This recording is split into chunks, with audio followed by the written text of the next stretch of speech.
पत्नी का भव्य सभागार रोशनी से जगमगा रहा था। मंच पर बड़े बड़े अधिकारी, मीडिया मीडिया आपकात और शहर के गणमान्य लोग मौजूद थे। आज एक ऐसे प्रोजेक्ट की सफलता का जश्न था जिसने पूरे शहर की तस्वीर बदल दी थी। और इस सफलता के केंद्र में थे आईएएस अधिकारी सूरज सिंह, जिन्हें लोग पति ब्रह्मचारी के नाम से भी जानते थे, क्योंकि उन्होंने अपने सिद्धांतों और कर्तव्य के आगे कभी अपने निजी जीवन को महत्व नहीं दिया। जैसे ही उनका नाम पुकारा गया, पूरा हॉल तालियों की गूंज से भर उठा। सूरज सिंह आत्मविश्वास के साथ मंच पर पहुंचे। उनकी चाल में ठहराव था, चेहरे पर सख्ती और आंखों में वही जुनून जो उन्हें दूसरों से अलग बनाता था। उनकी मेहनत, उनकी सख्त प्लानिंग और उनकी ईमानदारी हर किसी के चेहरे पर साफ दिखाई दे रही थी।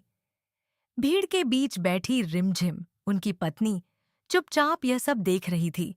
उसकी आंखों में गर्व तो था, लेकिन दिल में कहीं गहरा दर्द भी छुपा था।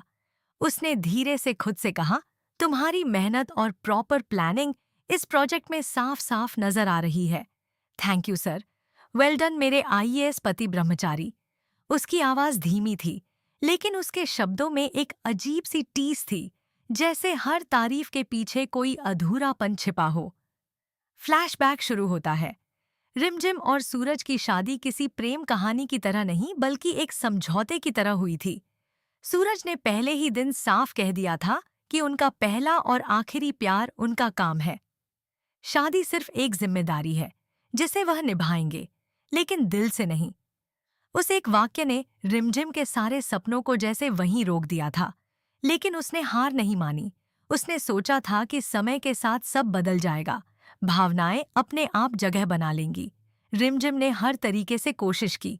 उसने खुद को बदला, अपने व्यवहार को बदला, घर को संभाला, सूरज की हर जरूरत का ख्याल रखा। सुबह से रात तक वह बस यही सोचती कि शायद आज सूरज उसकी तरफ थोड़ा सा मुस्कुरा दे, शायद आज वह उससे दो मीठे शब्द कह दे। लेकिन सूरज हमेशा एक दूरी बनाए रखते। वह अच्छे पति तो थे, जिम्मेदार भी थे, लेकिन कभी प्यार जताने वाले नहीं बने। उनके लिए रिश्ते भी एक ड्यूटी की तरह थे, जिसे बस निभाना था, महसूस नहीं करना था। कई रातें ऐसी थीं जब रिमझिम चुपचाप खिड़की के पास बैठकर आसमान को देखती रहती और सोचती कि क्या कभी उसकी जिंदगी में भी वो पल आएगा जब सूरज सिर्फ उसके लिए रुकेंगे। लेकिन हर सुबह वही दिनचर्या, वही दूरी, वही खामोशी। वापस वर्तमान में स्टेज पर खड़े सूरज सिंह ने माइक संभाला और कहा, यह सफलता सिर्फ मेरी नहीं बल्कि मेरी टीम और मेरे परिवार की भी है। इतना कहते ही उनकी नजर रिमझिम पर पड़ी। पहली बार उनके चेहरे की सख्ती थोड़ी नरम पड़ी, जैसे किसी ने उनके अंदर छुपी हुई भावनाओं को हल्के से छू लिया हो। तालियों की गूंज और तेज हो गई, लेकिन उस पल में जैसे समय कुछ सेकंड के लिए ठहर गया था। रिमझिम के चेहरे पर हल्की मुस्कान आई, लेकिन उसकी आंखों से एक आंसू गिर पड़ा। उसने मन ही मन कहा, इन तालियों की गूंज के बदले मैं सारी जिंदगी पिंजरे में कैद रह सकती हूँ। बस एक बार तुम मुझे अपने दिल से अपना लो। लेकिन उसी पल कुछ बदल गया। सूरज ने सबके सामने रिमझिम को मंच पर बुलाया। पूरा हॉल चुप हो गया। रिमझिम हैरान थी, घबराई हुई थी, क्योंकि ऐसा पहले कभी नहीं हुआ था।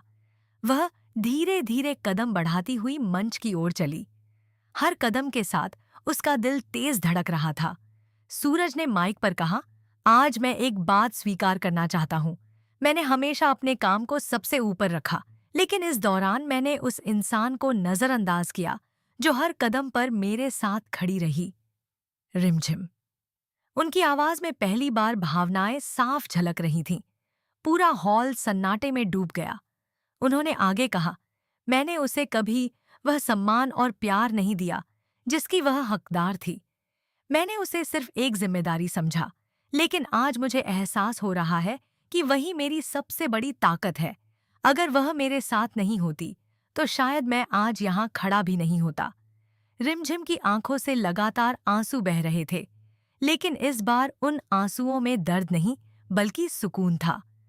सालों का इंतजार जैसे आज एक पल में रंग ला गया था। सूरज ने आगे बढ़कर रिमझिम का हाथ थाम लिया। यह वही हाथ था जिसे उन्होंने कभी मजबूती से थामा ही नहीं था। पूरा हॉल तालियों से गूंज उठा, लेकिन इस बार यह तालियां सिर्फ प्रोजेक्ट की सफलता के लिए नहीं, बल्कि एक रिश्ते के नए जन्म के लिए थीं।